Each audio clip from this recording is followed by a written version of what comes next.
100 Years of Solitude. Chapter 3. Pilar Ternera's son was brought to his grandparents' house 2 weeks after he was born. Ursula admitted him grudgingly, conquered once more by the obstinacy of her husband, who could not tolerate the idea that an offshoot of his blood should be adrift, but he imposed the condition that the child should never know his true identity. Although he was given the name José Arcadio, they ended up calling him simply Arcadio so as to avoid confusion. At that time there was so much activity in the town and so much bustle in the house that the care of the children was relegated to a secondary level. They were put in the care of Visitation, a Guajiro Indian woman who had arrived in town with a brother in flight from a plague of insomnia that had been scourging their tribe for several years. They were both so docile and willing to help that Ursula took them on to help her with her household chores. That was how Arcadio and Amaranta came to speak the Guajiro language before Spanish, and they learned to drink lizard broth and eat spider eggs without Ursula's knowing it, for she was too busy with a promising business in candy animals. Macondo had changed. The people who had come with Ursula spread the news of the good quality of its soil and its privileged position with respect to the swamp, so that from the narrow village of past times it changed into an active town with stores and workshops and a permanent commercial route over which the first Arabs arrived with their baggy pants and rings in their ears, swapping glass beads for macaws. José Arcadio Buendia did not have a moment's rest.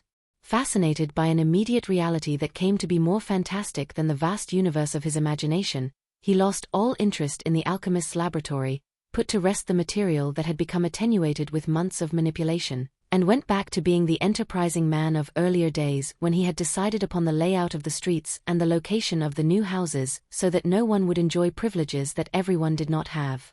He acquired such authority among the new arrivals that foundations were not laid or walls built without his being consulted, and it was decided that he should be the one in charge of the distribution of the land.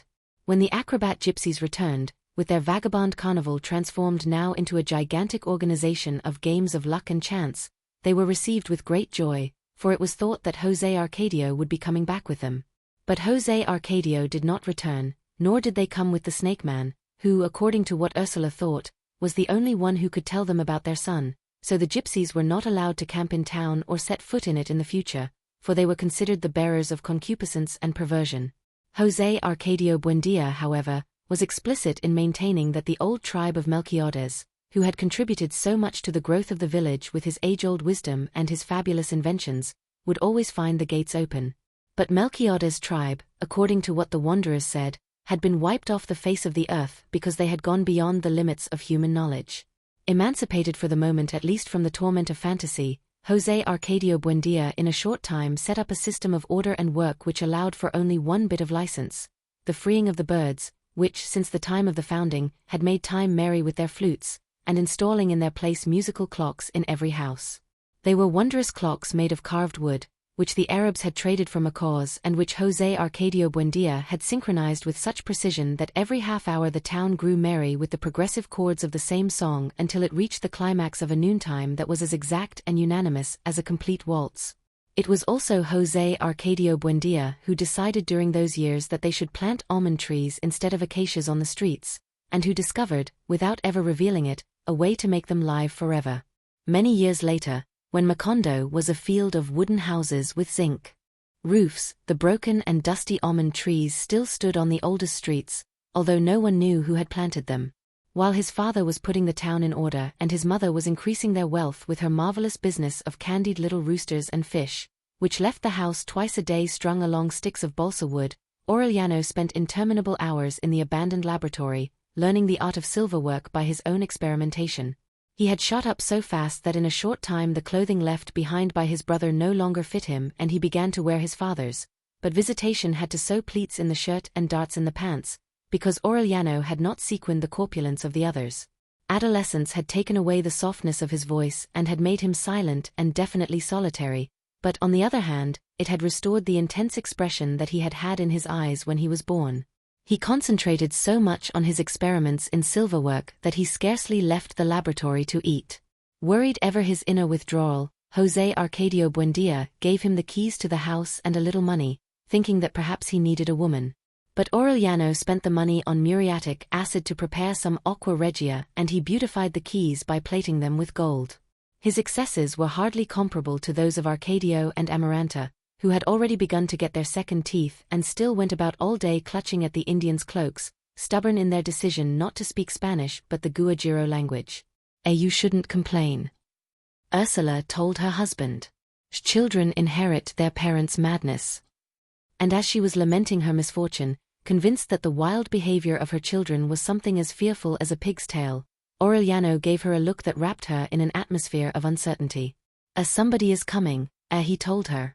Ursula, as she did whenever he made a prediction, tried to break it down with her housewifely logic. It was normal for someone to be coming. Dozens of strangers came through Macondo every day without arousing suspicion or secret ideas. Nevertheless, beyond all logic, Aureliano was sure of his prediction. "I don't know who it will be," he insisted, "but whoever it is already on the way." That Sunday, in fact, Rebecca arrived. She was only 11 years old. She had made the difficult trip from Menor with some hide dealers who had taken on the task of delivering her along with a letter to José Arcadio Buendia, but they could not explain precisely who the person was who had asked the favor. Her entire baggage consisted of a small trunk, a little rocking chair with small hand-painted flowers, and a canvas sack which kept making a clock sound, where she carried her parents' bones. The letter addressed to José Arcadio Buendia was written in very warm terms by someone who still loved him very much in spite of time and distance, and who felt obliged by a basic humanitarian feeling to do the charitable thing and send him that poor unsheltered orphan, who was a second cousin of Ursula's and consequently also a relative of José Arcadio Buendia, although farther removed, because she was the daughter of that unforgettable friend Nicanor Aloa and his very worthy wife Rebecca. Montiel, may God keep them in his holy kingdom, whose remains the girl was carrying so that they might be given Christian burial. The names mentioned, as well as the signature on the letter, were perfectly legible, but neither José Arcadio Buendia nor Ursula remembered having any relatives with those names, nor did they know anyone by the name of the sender of the letter, much less the remote village of Menor. It was impossible to obtain any further information from the girl. From the moment she arrived she had been sitting in the rocker, sucking her finger and observing everyone with her large, startled eyes without giving any sign of understanding what they were asking her. She wore a diagonally striped dress that had been dyed black, worn by use, and a pair of scaly patent leather boots. Her hair was held behind her ears with bows of black ribbon. She wore a scapular with the images worn away by sweat, and on her right wrist the thong of a carnivorous animal mounted on a backing of copper as an amulet against the evil eye. Her greenish skin, her stomach, round and tense as a drum, revealed poor health and hunger. That were older than she was, but when they gave her something to eat she kept the plate on her knees without tasting anything. They even began to think that she was a deaf mute until the Indians asked her in their language if she wanted some water, and she moved her eyes as if she recognized them and said yes with her head. They kept her because there was nothing else they could do. They decided to call her Rebecca, which according to the letter was her mother's name, because Aureliano had the patience to read to her the names of all the saints and he did not get a reaction from any one of them. Since there was no cemetery in Macondo at that time, for no one had died up till then, they kept the bag of bones to wait for a worthy place of burial, and for a long time it got in the way everywhere and would be found where least expected, always with its clucking of a broody hen. A long time passed before Rebecca became incorporated into the life of the family. She would sit in her small rocker sucking her finger in the most remote corner of the house. Nothing attracted her attention except the music of the clocks, which she would look for every half hour with her frightened eyes as if she hoped to find it someplace in the air. They could not get her to eat for several days. No one understood why she had not died of hunger until the Indians, who were aware of everything, for they went ceaselessly about the house on their stealthy feet, discovered that Rebecca only liked to eat the damp earth of the courtyard and the cake of whitewash that she picked of the walls with her nails. It was obvious that her parents or whoever had raised her had scolded her for that habit because she did it secretively and with a feeling of guilt, trying to put away supplies so that she could eat when no one was looking. From then on they put her under an implacable watch. They threw cow gall onto the courtyard and rubbed hot chili on the walls, thinking they could defeat her pernicious vice with those methods, but she showed such signs of astuteness and ingenuity to find some earth that Ursula found herself forced to use more drastic methods. She put some orange juice and rhubarb into a pan that she left in the dew all night, and she gave her the dose the following day on an empty stomach. Although no one had told her that it was the specific remedy for the vice of eating earth, She thought that any bitter substance in an empty stomach would have to make the liver react. Rebecca was so rebellious and strong in spite of her frailness that they had to tie her up like a calf to make her swallow the medicine, and they could barely keep back her kicks or bear up under the strange hieroglyphics that she alternated with her bites and spitting, and that, according to what the scandalized Indians said, were the vilest obscenities that one could ever imagine in their language. When Ursula discovered that, she added whipping to the treatment. It was never established whether it was the rhubarb or the beatings that had effect, or both of them together. But the truth was that in a few weeks Rebecca began to show signs of recovery. She took part in the games of Arcadio and Amaranta, who treated her like an older sister, and she ate heartily, using the utensils properly. It was soon revealed that she spoke Spanish with as much fluency as the Indian language, that she had a remarkable ability for manual work, and that she could sing the waltz of the clocks with some very funny words that she herself had invented. It did not take long for them to consider her another member of the family. She was more affectionate to Ursula than any of her own children had been, and she called Arcadio and Amaranta brother and sister, Aureliano uncle, and José Arcadio Buendia grandpa, so that she finally deserved, as much as the others, the name of Rebecca Buendia, the only one that she ever had and that she bore with dignity until her death. One night about the time that Rebecca was cured of the vice of eating earth and was brought to sleep in the other children's room, the Indian woman, who slept with them, awoke by chance and heard a strange, intermittent sound in the corner. She got up in alarm, thinking that an animal had come into the room, and then she saw Rebecca in the rocker, sucking her finger and with her eyes lighted up in the darkness like those of a cat. Terrified, exhausted by her fate, Visitation recognized in those eyes the symptoms of the sickness whose threat had obliged her and her brother to exile themselves forever from an age-old kingdom where they had been prince and princess. It was the insomnia plague. Kator, the Indian, was gone from the house by morning. His sister stayed because her fatalistic heart told her that the lethal sickness would follow her, no matter what, to the farthest corner of the earth. Novon understot visitationes alarm. If we don't ever sleep again, so much the better, José Arcadio Buendia said in good humor. That way we can get more out of life. But the Indian woman explained that the most fearsome part of the sickness of insomnia was not the impossibility of sleeping, for the body did not feel any fatigue at all, but its inexorable evolution toward a more critical manifestation, a loss of memory.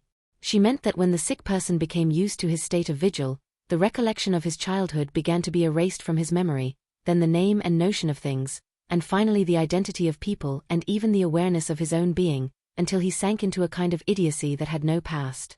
José Arcadio Buendia, dying with laughter, thought that it was just a question of one of the many illnesses invented by the Indian superstitions. But Ursula, just to be safe, took the precaution of isolating Rebecca from the other children. After several weeks, when Visitation's terror seemed to have died down, José Arcadio Buendia found himself rolling over in bed, unable to fall asleep. Ursula, who had also awakened, asked him what was wrong, and he answered, I'm thinking about Prudencio Aguilar again.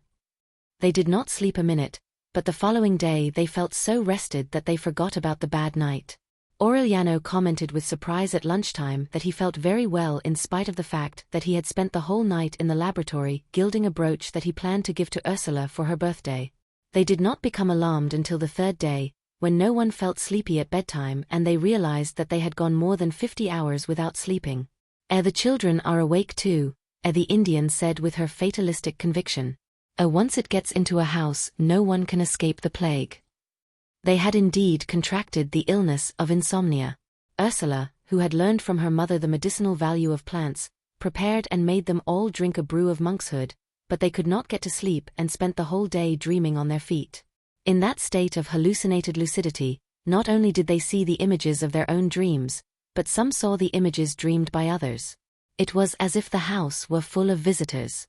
Sitting in her rocker in a corner of the kitchen, Rebecca dreamed that a man who looked very much like her, dressed in white linen and with his shirt collar closed by a gold button, was bringing her a bouquet of roses.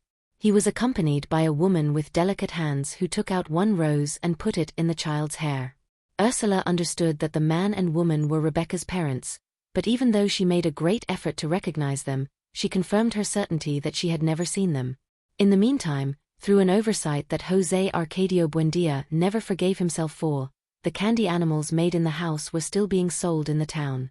Children and adults sucked with delight on the delicious little green roosters of insomnia, the exquisite pink fish of insomnia, and the tender yellow ponies of insomnia, so that dawn on Monday found the whole town awake. No one was alarmed at first. On the contrary, they were happy at not sleeping because there was so much to do in Macondo in those days that there was barely enough time. They worked so hard that soon they had nothing else to do, and they could be found at 3 o'clock in the morning with their arms crossed, counting the notes in the waltz of the clock.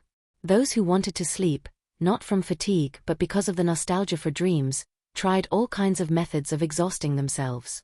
They would gather together to converse endlessly, to tell over and over for hours on end the same jokes, to complicate to the limits of exasperation the story about the capon, which was an endless game in which the narrator asked if they wanted him to tell them the story about the capon, and when they answered yes, the narrator would say that he had not asked them to say yes, but whether they wanted him to tell them the story about the capon, and when they answered no, the narrator told them that he had not asked them to say no, but whether they wanted him to tell them the story about the capon, and when they remained silent the narrator told them that he had not asked them to remain silent but whether they wanted him to tell them the story about the capon, and no one could leave because the narrator would say that he had not asked them to leave but whether they wanted him to tell them the story about the capon, and so on and on in a vicious circle that lasted entire nights. When José Arcadio Buendia realized that the plague had invaded the town, he gathered together the heads of families to explain to them what he knew about the sickness of insomnia, and they agreed on methods to prevent the scourge from spreading to other towns in the swamp. That was why they took the bells off the goats, bells that the Arabs had swapped them for macaws, and put them at the entrance to town at the disposal of those who would not listen to the advice and entreaties of the sentinels and insisted on visiting the town.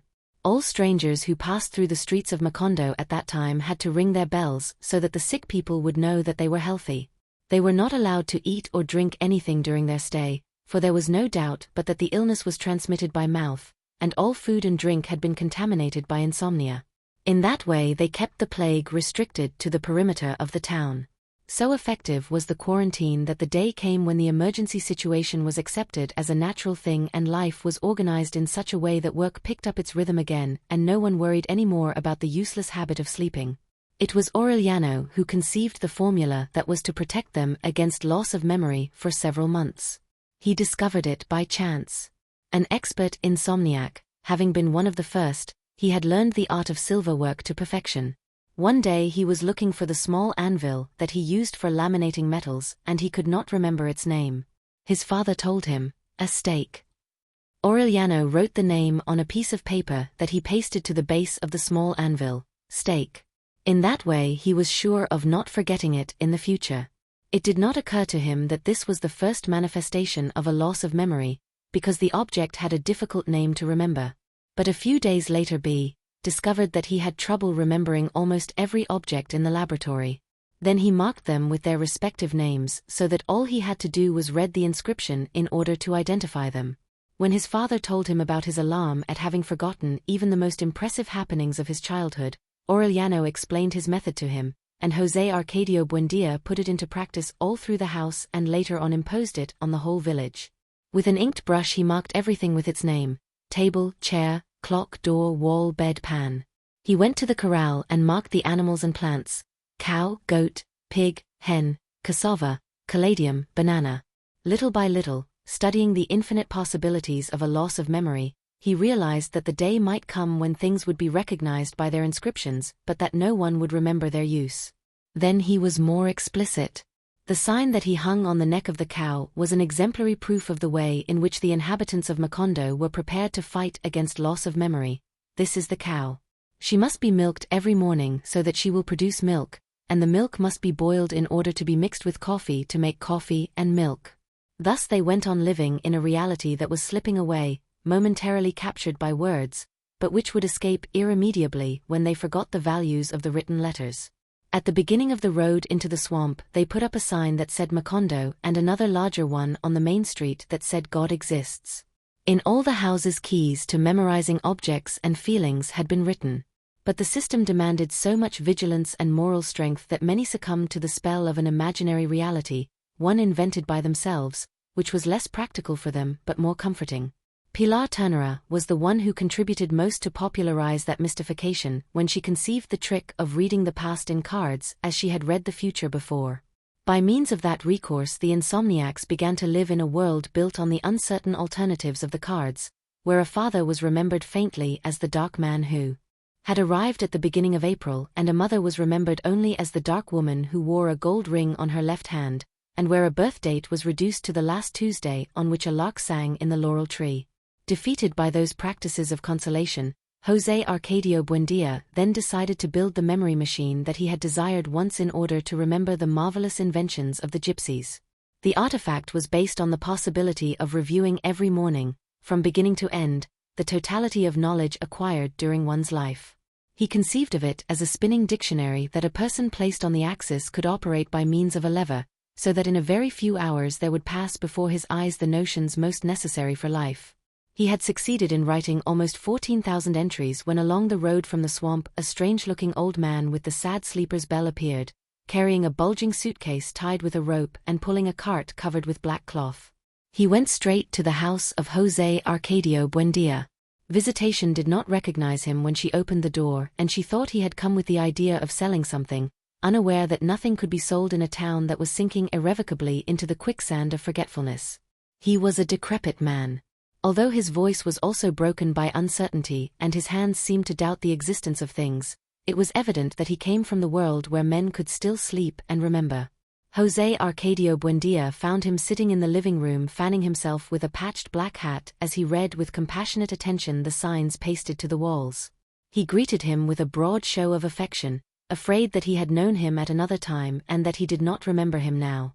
But the visitor was aware of his falseness. He felt himself forgotten, not with the irremediable forgetfulness of the heart, but with a different kind of forgetfulness, which was more cruel and irrevocable and which he knew very well because it was the forgetfulness of death. Then he understood. He opened the suitcase crammed with indecipherable objects, and from among them he took out a little case with many flasks. He gave José Arcadio Buendía a drink of a gentle color, and the light went on in his memory. His eyes became moist from weeping even before he noticed himself in an absurd living room where objects were labeled, and before he was ashamed of the solemn nonsense written on the walls, and even before he recognized the newcomer with a dazzling glow of joy. It was Melquiades. While Macondo was celebrating the recovery of its memory, José Arcadio Buendía and Melquiades dusted off their old friendship. The gypsy was inclined to stay in the town. He really had been through death, but he had returned because he could not bear the solitude. Repudiated by his tribe, having lost all of his supernatural faculties because of his faithfulness to life, he decided to take refuge in that corner of the world which had still not been discovered by death, dedicated to the operation of a daguerreotype laboratory. José Arcadio Buendía had never heard of that invention. But when he saw himself and his whole family fastened onto a sheet of iridescent metal for an eternity, he was mute with stupefaction. That was the date of the oxidized daguerreotype in which José Arcadio Buendía appeared with his bristly and graying hair, his cardboard collar attached to his shirt by a copper button, and an expression of startled solemnity, whom Ursula described, dying with laughter, as a frightened general. José Arcadio Buendía was, in fact, frightened on that dear December morning when the daguerreotype was made, for he was thinking that people were slowly wearing away while his image would endure in a metallic plaque. Through a curious reversal of custom, it was Ursula who got that idea out of his head, as it was also she who forgot her ancient bitterness and decided that Melquiades would stay on in the house, although she never permitted them to make a daguerreotype of her because, according to her very words, she did not want to survive as a laughingstock for her grandchildren. That morning she dressed the children in their best clothes, powdered their faces, and gave a spoonful of marrow syrup to each one so that they would all remain absolutely motionless during the nearly 2 minutes in front of Melquiades' fantastic camera. In the family daguerreotype, the only one that ever existed, Aureliano appeared dressed in black velvet between Amaranta and Rebecca. He had the same languor and the same clairvoyant look that he would have years later as he faced the firing squad. But he still had not sensed the premonition of his fate. He was an expert silversmith, praised all over the swampland for the delicacy of his work. In the workshop, which he shared with Melquiades' mad laboratory, he could barely be heard breathing. He seemed to be taking refuge in some other time, while his father and the gypsy with shouts interpreted the predictions of Nostradamus amidst a noise of flasks and trays and the disaster of spilled acids and silver bromide that was lost in the twists and turns it gave at every instant. That dedication to his work, the good judgment with which he directed his attention, had allowed Aureliano to earn in a short time more money than Ursula had with her delicious candy fauna, but everybody thought it strange that he was now a full-grown man and had not known a woman. It was true that he had never had one. Several months later saw the return of Francisco the man, as ancient vagabond who was almost 200 years old and who frequently passed through Macondo distributing songs that he composed himself. In them Francisco the man told in great detail the things that had happened in the towns along his route, from Manor to the edge of the swamp, so that if anyone had a message to send or an event to make public, he would pay him 2 cents to include it in his repertory. That was how Ursula learned of the death of her mother, as a simple consequence of listening to the songs in the hope that they would say something about her son José Arcadio. Francisco the man, called that because he had once defeated the devil in a duel of improvisation, and whose real name no one knew, disappeared from Macondo during the insomnia plague, and one night he appeared suddenly in Caterino's store. The whole town went to listen to him to find out what had happened in the world. On that occasion there arrived with him a woman who was so fat that 4 Indians had to carry her in a rocking chair, and an adolescent mulatto girl with a forlorn look who protected her from the sun with an umbrella. Aureliano went to Caterino's store that night. He found Francisco the man, like a monolithic chameleon, sitting in the midst of a circle of bystanders. He was singing the news with his old out-of-tune voice, accompanying himself with the same archaic accordion that Sir Walter Raleigh had given him in the Guianas, and keeping time with his great walking feet that were cracked from saltpeter. In front of a door at the rear through which men were going and coming, the matron of the rocking chair was sitting and fanning herself in silence. Caterino, with a felt rose behind his ear, was selling the gathering mugs of fermented cane juice, and he took advantage of the occasion to go over to the men and put his hand on them where he should not have. Toward midnight the heat was unbearable. Aureliano listened to the news to the end without hearing anything that was of interest to his family. He was getting ready to go home when the matron signaled him with her hand. "Are you going too?" As she told him. "It only costs 20 cents. Aureliano threw a coin into the hopper that the matron had in her lap and went into the room without knowing why. The adolescent mulatto girl, with her small bitch's teats, was naked on the bed. Before Aureliano 63 men had passed through the room that night. From being used so much, kneaded with sweat and sighs, the air in the room had begun to turn to mud. The girl took off the soaked sheet and asked Aureliano to hold it by one side. It was as heavy as a piece of canvas. They squeezed it, twisting it at the ends until it regained its natural weight. They turned over the mat and the sweat came out of the other side. Aureliano was anxious for that operation never to end. He knew the theoretical mechanics of love, but he could not stay on his feet because of the weakness of his knees, and although he had goose pimples on his burning skin, he could not resist the urgent need to expel the weight of his bowels. When the girl finished fixing up the bed and told him to get undressed, he gave her a confused explanation. "They made me come in. They told me to throw 20 cents into the hopper and hurry up." The girl understood his confusion. If you throw in 20 cents more when you go out, you can stay a little longer," as she said softly. Aureliano got undressed, tormented by shame, unable to get rid of the idea that his nakedness could not stand comparison with that of his brother. In spite of the girl's efforts, he felt more and more indifferent and terribly alone. "I'll throw in other 20 cents, he said with a desolate voice. The girl thanked him in silence. Her back was raw. Her skin was stuck to her ribs and her breathing was forced because of an immeasurable exhaustion. 2 years before, far away from there, she had fallen asleep without putting out the candle and had awakened surrounded by flames. The house where she lived with the grandmother who had raised her was reduced to ashes. Since then her grandmother carried her from town to town, putting her to bed for 20 cents in order to make up the value of the burned house.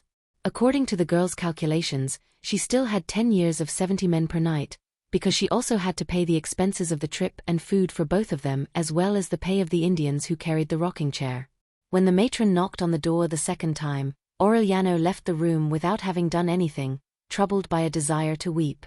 That night he could not sleep, thinking about the girl, with a mixture of desire and pity. He felt an irresistible need to love her and protect her. At dawn, worn out by insomnia and fever, He made the calm decision to marry her in order to free her from the despotism of her grandmother and to enjoy all the nights of satisfaction that she would give the 70 men. But at 10 o'clock in the morning, when he reached Caterino's store, the girl had left town. Time mitigated his mad proposal, but it aggravated his feelings of frustration. He took refuge in work. He resigned himself to being a womanless man for all his life in order to hide the shame of his uselessness. In the meantime, Melquiades had printed on his plates everything that was printable in Macondo, and he left the daguerreotype laboratory to the fantasies of José Arcadio Buendía, who had resolved to use it to obtain scientific proof of the existence of God. Through a complicated process of superimposed exposures taken in different parts of the house, he was sure that sooner or later he would get a daguerreotype of God, if he existed, or put an end once and for all to the supposition of his existence. Melquiades got deeper into his interpretations of Nostradamus. He would stay up until very late, suffocating in his faded velvet vest, scribbling with his tiny sparrow hands, whose rings had lost the glow of former times. One night he thought he had found a prediction of the future of Macondo. It was to be a luminous city with great glass houses where there was no trace remaining of the race of the Buendía. It's a mistake, José Arcadio Buendía thundered. They won't be houses of glass but of ice as I dreamed, and there will always be a Buendía, per omnia secula seculorum. Ursula fought to preserve common sense in that extravagant house, having broadened her business of little candy animals with an oven that went all night turning out baskets and more baskets of bread and a prodigious variety of puddings, meringues and cookies, which disappeared in a few hours on the roads winding through the swamp. She had reached an age where she had a right to rest, but she was nonetheless more and more active. So busy was she in her prosperous enterprises that one afternoon she looked distractedly toward the courtyard while the Indian woman helped her sweeten the dough, and she saw two unknown and beautiful adolescent girls doing frame embroidery in the light of the sunset. They were Rebecca and Amaranta. As soon as they had taken off the mourning clothes for their grandmother, which they wore with inflexible rigor for 3 years, their bright clothes seemed to have given them a new place in the world. Rebecca, contrary to what might have been expected, was the more beautiful. She had a light complexion, large and peaceful eyes, and magical hands that seemed to work out the design of the embroidery with invisible threads. Amaranta, the younger, was somewhat graceless, but she had the natural distinction, the inner tightness of her dead grandmother. Next to them, although he was already revealing the physical drive of his father, Arcadio looked like a child. He set about learning the art of silverwork with Aureliano, who had also taught him how to read and write. Ursula suddenly realized that the house had become full of people, that her children were on the point of marrying and having children, and that they would be obliged to scatter for lack of space. Then she took out the money she had accumulated over long years of hard labor, made some arrangements with her customers, and undertook the enlargement of the house. She had a formal parlor for visits built, another one that was more comfortable and cool for daily use, a dining room with a table with 12 places where the family could sit with all of their guests, 9 bedrooms with windows on the courtyard and a long porch protected from the heat of noon by a rose garden with a railing on which to place pots of ferns and begonias. She had the kitchen enlarged to hold 2 ovens. The granary where Pilar Ternera had read José Arcadio's future was torn down and another twice as large built so that there would never be a lack of food in the house. She had baths built in the courtyard in the shade of the chestnut tree, one for the women and another for the men, and in the rear a large stable, a fenced-in chicken yard, a shed for the milk cows, and an aviary open to the 4 winds so that wandering birds could roost there at their pleasure. Followed by dozens of masons and carpenters, as if she had contracted her husband's hallucinating fever, Ursula fixed the position of light and heat and distributed space without the least sense of its limitations. The primitive building of the founders became filled with tools and materials, of workmen exhausted by sweat, who asked everybody please not to molest them, exasperated by the sack of bones that followed them everywhere with its dull rattle. In that discomfort, breathing quicklime and tar, no one could see very well how from the bowels of the earth there was rising not only the largest house as the town, but the most hospitable and cool house that had ever existed in the region of the swamp. José Buendía, trying to surprise divine providence in the midst of the cataclysm, was the one who least understood it. The new house was almost finished when Ursula drew him out of his chimerical world in order to inform him that she had an order to paint the front blue and not white as they had wanted. She showed him the official document. José Arcadio Buendía, without understanding what his wife was talking about, deciphered the signature. Who is this fellow? He asked. The magistrate, Ursula answered disconsolately. They say he's an authority sent by the government. Don Apolinar Moscote, the magistrate, had arrived in Macondo very quietly. He put up at the Hotel Jacob, built by one of the first Arabs who came to swap knickknacks for macaws, and on the following day he rented a small room with a door on the street 2 blocks away from the Buendia house.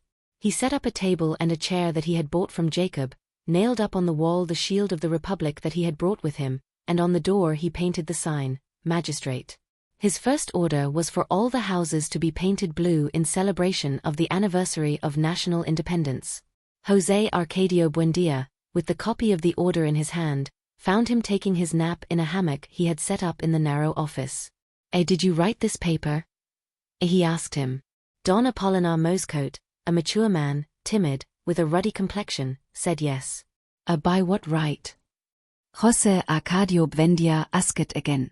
Don Apolinar Moscote picked up a paper from the drawer of the table and showed it to him. I have been named magistrate of this town. José Arcadio Buendia did not even look at the appointment. In this town we do not give orders with pieces of paper, he said without losing his calm. And so that you know it once and for all, we don't need any judge here because there's nothing that needs judging.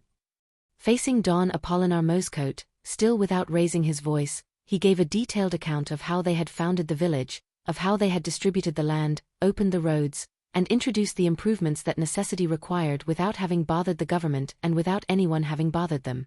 We are so peaceful that none of us has died even of a natural death, he said. You can see that we still don't have any cemetery. No once was upset that the government had not helped them. On the contrary, they were happy that up until then it had let them grow in peace, and he hoped that it would continue leaving them that way, because they had not founded a town so that the first upstart who came along would tell them what to do. Don Apolinar had put on his denim jacket, white like his trousers, without losing at any moment the elegance of his gestures. So that if you want to stay here like any other ordinary citizen, you're quite welcome, José Arcadio Buendia concluded. But if you've come to cause disorder by making the people paint their houses blue, you can pick up your junk and go back where you came from. Because my house is going to be white, like a dove. Don Apolinar Moscote tournait pale. He took a step backward and tightened his jaws as he said with a certain affliction. I must warn you that I'm armed. José Arcadio Buendia did not know exactly when his hands regained the useful strength with which he used to pull down horses. He grabbed Don Apolinar Moscote by the lapels and lifted him up to the level of his eyes. I'm doing this, he said, because I would rather carry you around alive and not have to keep carrying you around dead for the rest of my life. In that way he carried him through the middle of the street, suspended by the lapels, until he put him down on his 2 feet on the swamp road. A week later he was back with 6 barefoot and ragged soldiers, armed with shotguns, and an ox cart in which his wife and 7 daughters were traveling. 2 other carts arrived later with the furniture, the baggage, and the household utensils. He settled his family in the Hotel Jacob, while he looked for a house, and he went back to open his office under the protection of the soldiers. The founders of Macondo, resolving to expel the invaders, went with their older sons to put themselves at the disposal of José Arcadio Buendia. But he was against it, as he explained, because it was not manly to make trouble for someone in front of his family, and Don Apolinar had returned with his wife and daughters. So he decided to resolve the situation in a pleasant way. Aureliano went with him. About that time he had begun to cultivate the black mustache with wax tips and the somewhat stentorian voice that would characterize him in the war. Unarmed, without paying any attention to the guards, they went into the magistrate's office. Don Apolinar Moscote did not lose his calm. He introduced them to 2 of his daughters who happened to be there, Amparo, 16, dark like her mother, and Remedios, only 9, a pretty little girl with lily-colored skin and green eyes. They were gracious and well-mannered. As soon as the men came in, before being introduced, they gave them chairs to sit on. But they both remained standing.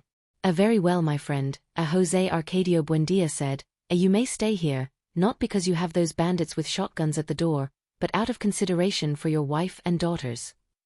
Don Apolinar Moscote was upset, but José Arcadio Buendia did not give him time to reply. We only make 2 conditions, he went on.